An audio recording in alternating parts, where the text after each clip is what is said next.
is the image found by a spherical mirror for all the positions of the object placed in the front of it is always erect and diminished.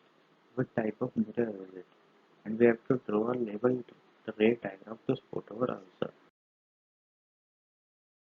It is the convex mirror.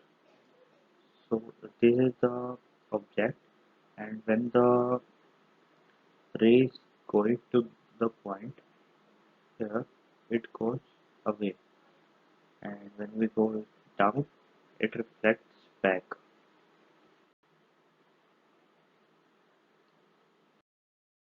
Or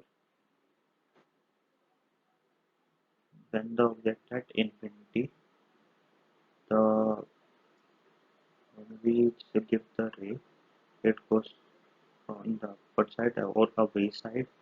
Similarly for the downward part, but when we go in the center, it reverses back.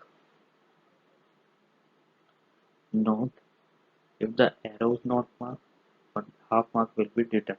This is the one of the most important point. We have to make sure that the arrows are correct.